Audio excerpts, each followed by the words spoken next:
빌립보서 3장 17절부터 4장 1절 말씀까지 봅니다. 형제들아, 너희는 함께 나를 본받으라. 그리고 너희가 우리를 본받은 것처럼 그와 같이 행하는 자들을 눈여겨보라. 내가 여러 번 너희에게 말하였거니와 이제도 눈물을 흘리며 말하노니 여러 사람들이 그리스도의 십자가의 원수로 행하느니라. 그들의 마침은 멸망이요 그들의 신은 패요 그 영광은 그들의 부끄러움에 있고 땅의 일을 생각하는 자라. 그러나 우리의 시민권은 하늘에 있는지라 거기로부터 구원하는 자 곧 주 예수 그리스도를 기다리노니 그는 만물을 자기에게 복종하게 하실 수 있는 자의 역사로 우리의 낮은 몸을 자기 영광의 몸의 형체와 같이 변하게 하시리라. 그러므로 나의 사랑하고 사모하는 형제들, 나의 기쁨이요 면류관인 사랑하는 자들아, 이와 같이 주 안에 서라. 사도 바울은 이제 빌립보 교회 교우들에게 신앙에 있어서 자신을 본받으라고 요청합니다. 사도 바울이 빌립보 교우들에게 자신을 본받으라고 하는 것은 무슨 뜻일까 하는 것이 오늘 이 본문의 중요한 것입니다. 무엇을 본받으라고 하는가? 자기를 본받으라고 하는 얘기가 아무리 신앙이 좋아도 그렇게 말할 수 있는가? 그런 생각도 듭니다. 저도 여러분에게 남포교회 교우 여러분, 저를 본받으십시오, 이렇게는 말 못하겠거든요. 그죠? 그건 아무나 할 수 있는 얘기가 아닌데, 얘기를 하다 보니까 제가 바울보다 좀 나아 보이는 느낌이 들었는데, 바울은 능히 그 일을 말할 수 있는 사람일 것이라고 생각하지만 바울은 그런 의도에서 얘기하지 않습니다. 나를 본받으라는 게 무슨 뜻이냐? 그 후에 나오는 걸 보면 19절에서 보듯이 그들의 마침은 멸망이요 그들의 신은 배요 그 영광은 그들의 부끄러움에 있고 땅의 일을 생각하는 자라, 이렇게 얘기합니다. 그들은 말하자면 예수 그리스도의 십자가의 원수로 행하고 있습니다. 그들은 그리스도가 가신 길과 다른 길을 가면서 저들이 잘못한 줄을 모르고 있습니다. 빌립보 교회 안에 있었던 어떤 부류들인 것만은 분명합니다. 그들은 여기 표현으로 따지면 그들의 신은 배입니다. 이 배, 많이 먹는 것, 탐욕, 어떤 쾌락에 빠진 것, 탐닉, 그런 뜻입니다. 우리는 서신서에 제일 많이 등장하는 당시대의 초대교회의 교회 안에서의 신앙상의 문제가 율법주의라는 걸 알고 있습니다. 율법주의란 신앙의 본질을 옳고 그른 것에 다 두는 것이죠. 예수와의 관계, 예수로 인한 은혜와 용서가 아니라 법에 의한 옳고 그름이 전부인 율법주의라고 합니다. 그러나 초대교회는 율법주의만 있었던 것이 아니라 영지주의라는 것이 있었습니다. 영지주의는 이제 그리스 사상에서부터 들어온 것인데, 기독교 신앙과 손을 잡고 하나님의 무한한 은혜로 말미암는 구원을 논하자 그것을 믿고 따르는 것이 육체에 관한 것이 아니고 정신에 관한 것이며 진심에 관한 것이라고 모두를 그쪽으로 중심을 이동시켜 놓고, 따라서 현 세상에서 우리가 사는 문제는 신앙과 관계가 없다라는 이원론적 사고를 가졌습니다. 그러니까 우리식으로 하면 좀 애매하지만 그 신앙을 신비적으로 이해를 해서 그 진심과 어떤 감격 같은 것으로 치부하고 실제로 자기 자신을 다 헌신해야 되는 문제에서는 한 발 물러난 사람들이었습니다.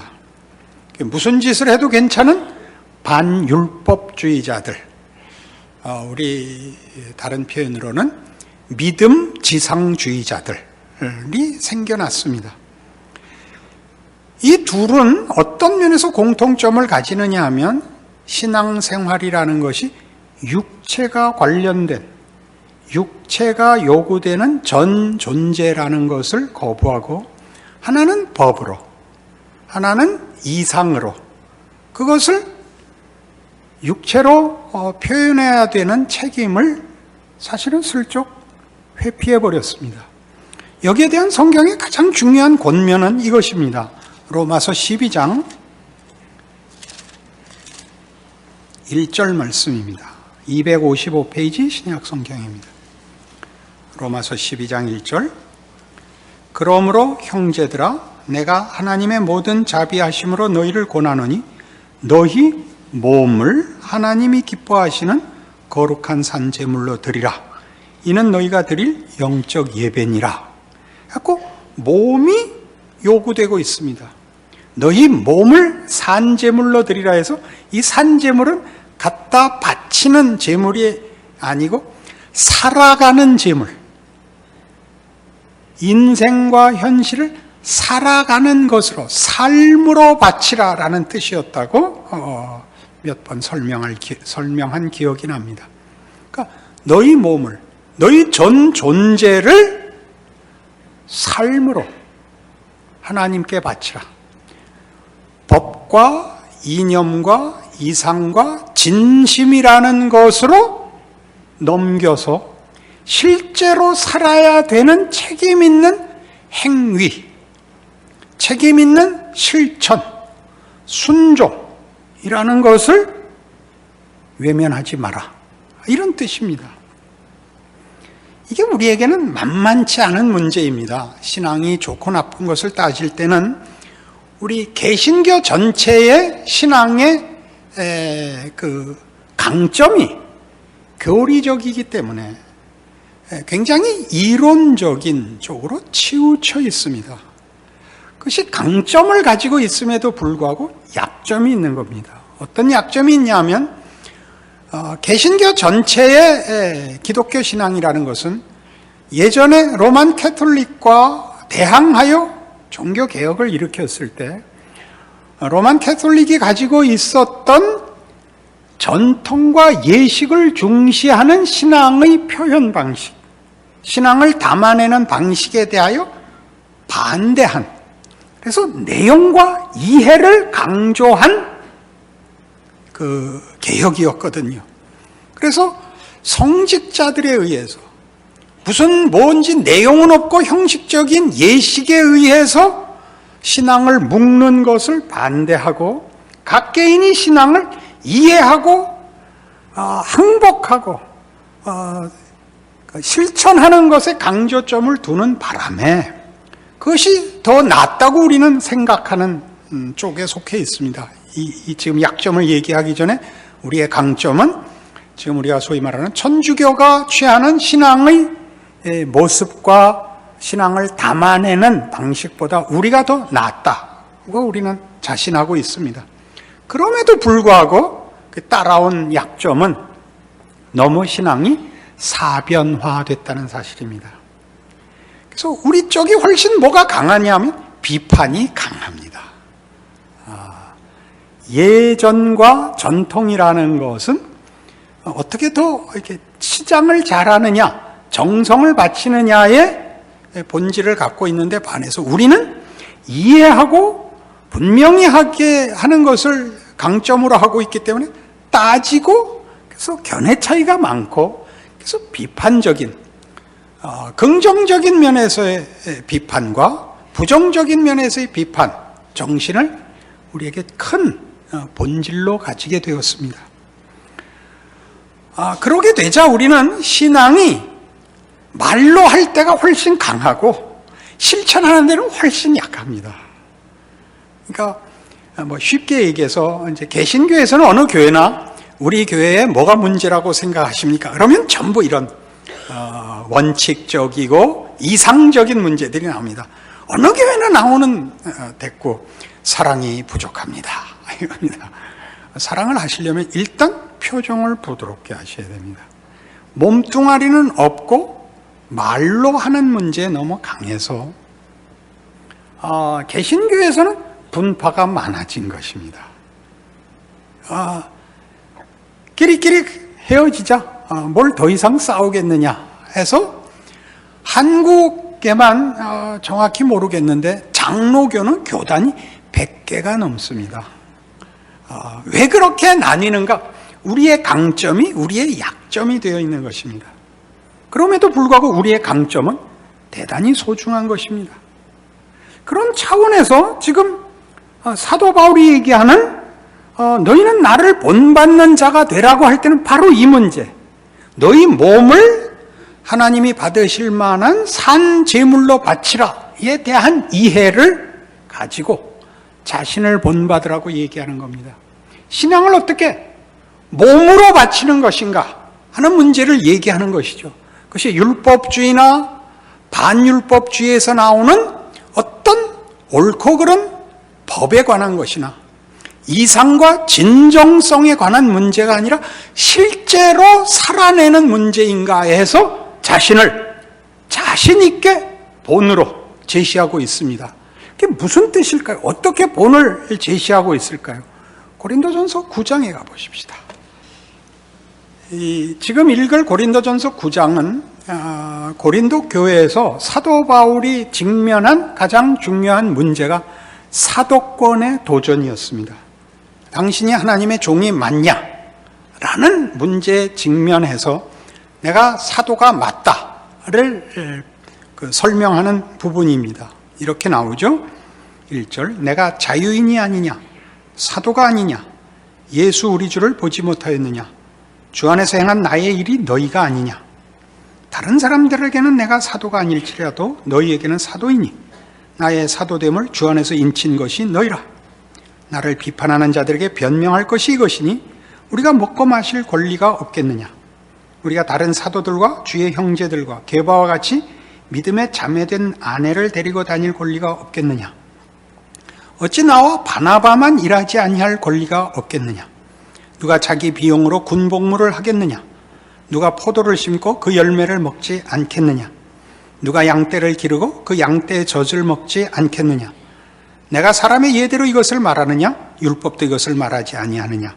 모세의 율법에 곡식을 밟아 떠는 소에게 망을 씌우지 말라 기록하였으니 하나님께서 어찌 소들을 위하여 염려하심이냐?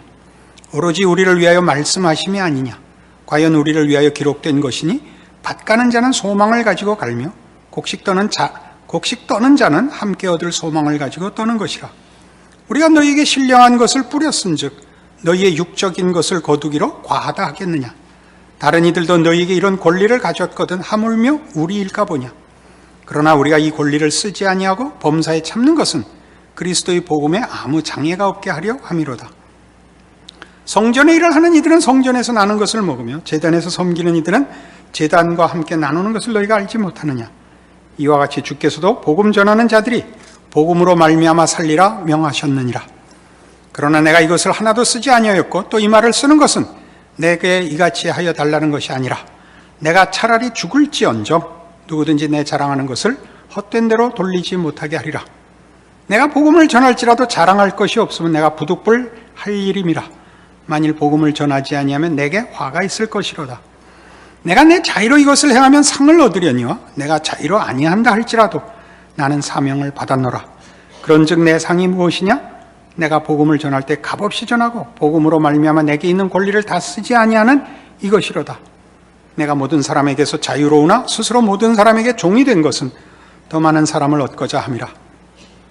유대인들에게 내가 유대인이 된 것과 같이 유대인과 같이 된 것은 유대인들을 얻고자 하며 율법 아래 있는 자들에게는 내가 율법 아래 있지 아니하나 율법 아래 있는 자같이 된 것은 율법 아래 있는 자들을 얻고자 하며 율법 없는 자에게는 내가 하나님께는 율법 없는 자가 아니오도리어 그리스도의 율법 아래 있는 자이나 율법 없는 자와 같이 된 것은 율법 없는 자들을 얻고자 함이라.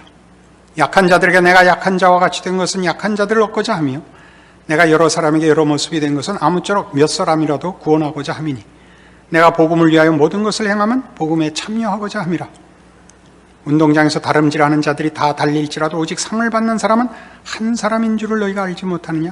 너희도 상을 받도록 이와 같이 다름질하라. 이기기를 다투는 자마다 모든 일에 절제하나니 그들은 썩을 승리자의 관을 얻고자 하되 우리는 썩지 아니할 것을 얻고자 하노라. 그러므로 나는 다름질하기를 향방 없는 것 같이 아니하고 싸우기를 허공을 치는 것 같이 아니하며 내가 내 몸을 쳐 복종하게 하면 내가 남에게 전파한 후에 자신이 도리어 버림을 당할까 두려워함이로다. 이 고린도전서 9장은 참으로 재미있습니다.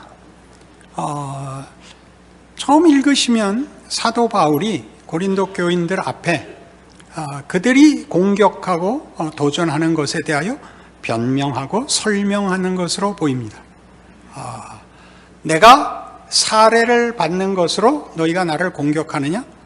우리가 이 일을 하려면 어떻게 대접을 없이 하겠느냐? 이렇게 들립니다. 또 내가 율법 없는 자와 율법 있는 자, 약한 자들을 찾아간 것에 대해서도 복음을 전하기 위해서 내가 그래했다. 내가 그들을 회복시키기 위해서 복음을 전하기 위해서는 약한 자들을 찾아갈 땐 약한 모습으로, 강한 자를 찾아갈 땐 강한 모습으로 갈 수밖에 없었다. 전략적이었다. 그 설명하는 것이 아닙니다. 여기 나오는 내용은 이런 것입니다. 너희는 나를 본받는 자 되라에 해당하는 내용은 이겁니다. 나는 이 욕을 먹는 자리까지 실제로 갔다. 그 얘기입니다. 이 목사로서, 목회자로서 일한다는 것은 만만치 않습니다. 여러 공격과 실제로 약점을 지적받을 때가 있는데 변명의 얘기를 하자는 것 결단코 아닙니다. 이런 얘기입니다. 제일 먼저 나오는 반응은 그 싫은 소리를 듣고 원인이 된 것을 제거하는 것입니다. 안 하면 될 거 아닙니까? 그리고 결국 목사 안 하면 된다 라는 자리에 가게 된다고요. 그러니까 바울이 나를 본받으라는 건 그 모든 오해와 혹은 억울함 자리를 포기하지 않고 갔다는 거죠. 나를 본받으라. 너희는 율법주의자거나 이상주의자이지 실제로는 아무 데도 안 가고 있지 않느냐. 너희가 하는 것이 뭔가 보여라. 뭘 했는가. 이게 사도 바울의 사도권 변호입니다. 난 그 욕먹는 자리, 오해받는 자리를 내가 기꺼이 갔다 이거죠. 이건 고린도후서 11장에 이렇게 좀 더 다른 모습으로 나타납니다. 고린도후서 11장 297페이지입니다. 여기도 사도권을 변호하는 장면입니다. 내가 다시 말하노니 누구든지 나를 어리석은 자로 여기지 말라. 만일 그러하더라도 내가 조금 자랑할 수 있도록 어리석은 자로 받으라. 내가 말하는 것은 주를 따라 하는 말이 아니요 오직 어리석은 자와 같이 기탄 없이 자랑하노라. 여러 사람이 육신을 따라 자랑하니 나도 자랑하겠노라. 너희는 지혜로운 자로서 어리석은 자들을 기쁘게 용납하는구나. 누가 너희를 종으로 삼거나 잡아먹거나 빼앗거나 스스로 높이거나 뺨을 칠지라도 너희가 용납하는도다. 나는 우리가 약한 것 같이 욕되게 말하노라. 그러나 누가 무슨 일에 담대하면 어리석은 말이나마 나도 담대하리라. 이게 무슨 얘기냐 하면 바울이 고린도 교회에 너희는 다른 일에는 다 넘어가고 아무 일 없다가 복음에 관하고 신앙에 관하고 사도권에 관한 문제일 때는 그렇게 기를 쓰고 덤비고 싸우면서 그 비판과 판단력을 다른 보다 쉬운 기준에서는 한 번도 하지 않더라. 그렇게 꾸짖습니다. 그리고 내가 진정한 사도인 증명을 하겠다. 그리고 22절부터 그들이 히브리인이냐? 나도 그러하며 그들이 이스라엘이냐? 나도 그러하며 그들이 아브라함의 후손이냐? 나도 그러하며 그들이 그리스도의 일꾼이냐? 정신없는 말을 하거니와 나는 더욱 그러하도다. 그래요. 뭘로 그걸 증명할까요? 내가 수고를 넘치도록 하고 옥에 갇히기도 더 많이 하고 매도 수없이 맞고 여러 번 죽을 뻔하였으니 유대인들에게 40에서 하나 감한매를 5번 맞았으며 3번 태장으로 맞고 1번 돌로 맞고 3번 파손하고 일주일을 깊은 바다에서 지냈으며 여러 번 여행하면서 강의 위험과 강도의 위험과 동족의 위험과 이방인의 위험과 신의 위험과 광야의 위험과 바다의 위험과 거짓 형제 중의 위험을 당하고 또 수고하며 애쓰고 여러 번 자지 못하고 줄이며 목마르고 여러 번 굶고 춥고 헐벗었노라. 이 얘기 안 해요. 내가 얼마나 고생했는지 아냐? 이 얘기 아닙니다. 내가 모든 악조건에도 불구하고 어떻게 주를 사랑하는 마음으로 다 견뎠는지 알겠느냐? 이런 얘기 아닙니다. 나는 부르심을 따라 실제로 걸었다 이겁니다. 매맞는 자리도 걸어 들어갔고 옥에 갇히는 자리에도 걸어 들어갔다. 실제로 나는 그걸 걸었다 이겁니다. 그것은 우리 예수님의 순환에서도 두드러지게 나타나는 것인데 예수님은 죽는 자리까지 갑니다. 자살을 한 것이 아닙니다. 자살을 해버린 것이 아니라 가면 죽을 그 자리까지 실제로 걸어 들어가 붙잡혀 십자가에 처형되는 겁니다. 갖은 수모와 고통 속에 이거죠. 몸으로 가르치고 떠나시는 것이 아니고 어떤 분신자살 한 번으로 격동을 시키는 것이 아니라 하나님이 일하시는 방법과 하나님의 부르심에 대하여 그 자신의 사명과 인생을 바쳐 걷는 겁니다. 그 길을 걸어온 사람입니다. 가라는 데를 가고 하라는 일을 해서 거기서 당하는 여러 일에도 불구하고 손해보고 오해받고 고통스러운 것을 내가 지나왔다. 걸어 들어갔고 다 내 몸으로 살아왔다. 그게 내가 사도인 증거이다. 이렇게 얘기하는 것입니다. 예수를 믿으면서 가장 오해받는 이유 중에 하나가 우리는 그런 앞에서도 얘기했던 율법주의와 이상주의 같은 것에 의한 두려움입니다. 여러분들이 아무에게도 욕먹지 않고 모두를 항복시킬 수 있는 수준으로 신앙생활을 하도록 부름을 받는 것이 아니라 여러분들이 불만스러워하는 여러분들의 현실 속에서 하나님이 일하시는 것입니다. 그래서 성경은 디모데후서 4장에서 이런 말씀을 우리에게 줍니다. 신약성경 345페이지 디모데후서 4장입니다. 하나님 앞과 살아있는 자와 죽은 자를 심판하실 그리스도 예수 앞에서 그가 나타나실 것과 그의 나라를 두어 엄히 명하노니 너는 말씀을 전파하라. 때를 얻든지 못 얻든지 항상 힘쓰라. 봄사월의 참음과 가르침으로 경책하며 경계하며 권하라. 때가 이르리니 사람이 바른 교훈을 받지 아니하며 귀가 가려워서 자기의 사욕을 따를 스승을 많이 두고 또 그 귀를 진리에서 돌이켜 허탄한 이야기를 따르리라. 그러나 너는 모든 일에 신중하여 고난을 받으며 전도자의 일을 하며 네 직무를 다하라. 전제와 같이 내가 벌써 부어지고 나의 떠날 시각이 가까웠도다. 나는 선한 싸움을 싸우고 나의 달려갈 길을 마치고 믿음을 지켰으니 이제 후로는 나를 위하여 의의 면류관이 예비되었으므로 주 곧 의로우신 재판장이 그날에 내게 주실 것이며 내게만 아니라 주의 나타나심을 사모하는 모든 자에게 도니라. 바울의 얘기는 뭘까요? 그가 얼마나 정성을 다하여 충성되게 자기의 사역을 마쳤는가를 고백하는 장면입니다. 위대한 고백이죠. 우리는 이 대목을 바울이니까 할 수 있는 고백이라고 생각을 합니다. 바울쯤 되니까 할 수 있는 자랑스러운 고백. 아닙니다. 우리 앞에서 지금 고린도전서 9장이나 고린도후서 11장에서 본 바와 같이 바울은 자기에게 주어진 길을 자기 몸뚱아리로 걸어가는 것으로 자기의 인생으로 자기의 삶으로 살아온 것입니다. 그것은 무엇이 위대하냐라는 의미에서 성경이 가지는 이런 판정 위에서만 이해해야 합니다. 작은 일에 충성하라입니다. 작은 일에 충성하라. 우리 모두는 동일하게 여기 있는 7절에 나오는 나는 선한 싸움을 싸우고 나의 달려갈 길을 마치고 믿음을 지켰다라는 고백이 사실은 모든 성도들에게 선택사항이 아닌 필수적인 현실인 것을 이해해야 합니다. 우리는 모두 우리의 인생이 고달픔과 유혹 속에 있는 것을 압니다. 예수를 믿고 사는 것이 현실적 보상도 없고 많은 사람들이 비웃고 열심히 신앙생활을 하려고 하는데 잘 안 되고 그러나 어떤 은혜에 의하여 우리는 우리 인생을 포기하지 못하고 삽니다. 자랑스러울 것도 꺼내놓을 것도 큰 소리 칠 것도 없는 부끄러운 인생이지만 한 사람으로 사는 일에 있어서 그 인생에 희생과 헌신이 없는 인생은 없습니다. 우리는 자존심을 꺾고 오해를 감수하고 억울함을 삼키고 살 수밖에 없습니다. 그걸 견딜 수 없으면 자살할 수밖에 없습니다. 그렇지 않습니까?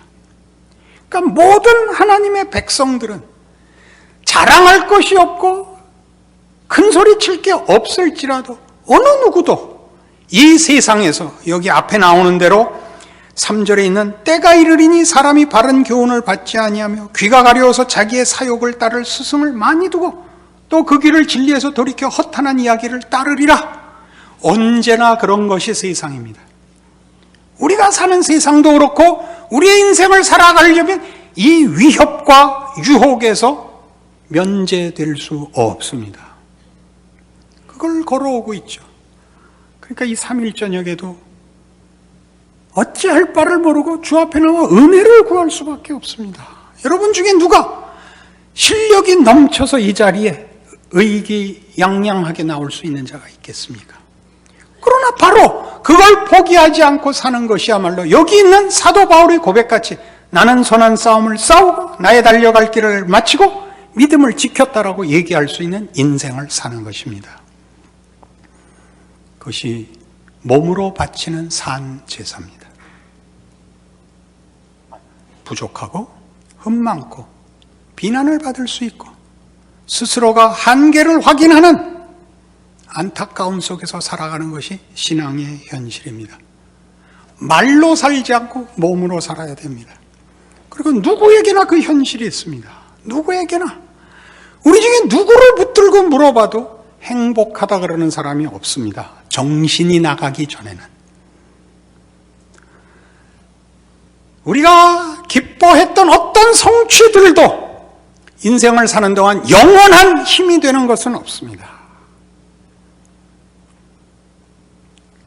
그럼에도 불구하고 우리가 예수를 믿는다는 이름 때문에 포기할 수 없는 인생을 사는 것은 꼭 타협을 하고 사는 것이 아니라 은혜를 구하며 자책하며 사는 것이 신앙인의 현실 아닙니까? 그것이 이 인생입니다. 선한 싸움을 싸우고 달려갈 길을 가는 싸움입니다. 비틀거리지만 포기하지 않는. 우리가 어느 올림픽에선가 봤죠? 다 경기는 끝났는데 마라톤에 그 누구 하나가 쥐가 나서 비틀 3시간이 넘게 들어온 사람에게 모든 관중이 기다려 박수를 친 것 같이 신자의 신앙 현실은 그런 것입니다. 1등을 하여 면류관을 받고 국가를 울리는 속에 단상에 올라 상을 받는 인생이 최고의 인생이 아니라 자기에게 주어진 길, 못나고 할 말 없는 길을 하나님의 사람으로 실제로 사는 것. 교회에 나와 내가 누굽니다라고 말할 자격도 기대도 없는 삶을 숨어서 들어와 앉아 예배 보고 가야 되는 삶이 그게 보잘것없는 삶이 아니라는 것 기억해야 합니다. 바울이 그런 차원에서 너희는 나를 본받으라 이겁니다. 아시겠죠?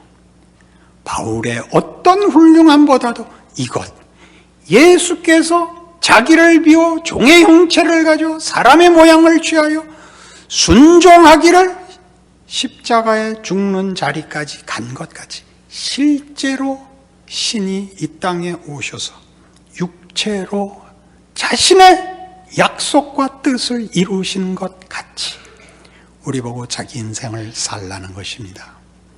여러분, 신앙은 다만 잘잘못의 문제도 아니며 진심과 감격의 문제가 아닙니다. 하나님을 알게 된 것을 지켜내는 싸움인데 우리는 그것이 만족스럽고 멋있기를 바라는 바람에 각자에게 주어진 길을 가는 일에 스스로가 위축됩니다. 그러지 마십시오. 여러분은 이 사도 바울과 어깨를 나란히 하는 하나님 앞에 착하고 충성된 종아, 네가 내 이름을 지켰으니 생명의 면류관을 네게 주리라 의 대상자들이요, 하나님이 목적하시는 그의 사랑하는 자녀들입니다. 이 믿음 갖고 여러분의 현실을 신앙으로 견디십시오. 멋지게 극복하려고 하니까 안 되죠. 인내하는 싸움, 포기하지 않는 싸움을 하는 것입니다.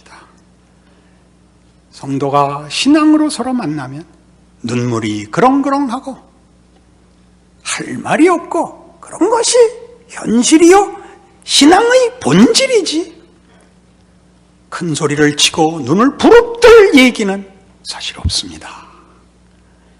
사도 바울의 증거가 무엇인지를 이해하여 여러분 자신의 현실과 인생을 인도하시는 하나님의 신비한 인도하심의 그 크기와 능력을 기억하여 여러분의 신앙에 힘이 붙는 오늘의 말씀이기를 바랍니다. 기도하십시다. 하나님 아버지 은혜를 감사합니다. 우리도 우리가 못마땅하고 보잘것없는데 하나님께서 크게 보시며 우리를 하나님의 자녀로 불러 우리의 인생과 우리의 현실이 보잘것없는 것이 아니요 거기에 믿음의 싸움이 있고 하나님 부르신 크신 신비가 있다는 사실에 놀랍니다. 바울이 얘기한 너희는 나를 본받으라에 우리 모두 아멘으로 화답하기로 합니다. 우리의 인생과 우리의 연약함에도 불구하고 우리가 귀한 인생 사는 것을 기억하여 인내하고 승리하는 우리 모두 되도록 축복하여 주시옵소서. 예수님 이름으로 기도합니다.